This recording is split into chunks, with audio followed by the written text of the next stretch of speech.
உன்மடியில் நான் உறங்க கண்ணீரண்டும் தான் மயங்க என்ன தவம் செய்தேனோ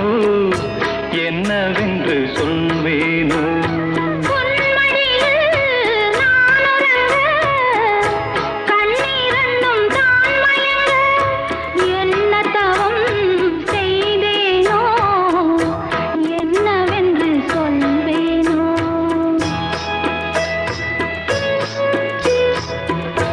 ஏழ் பிறப்பும் இணைந்திருக்கும் சொந்தம் இந்த சொந்தமம்மா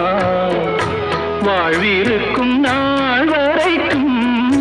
தஞ்சமுந்தன் நெஞ்சமம்மா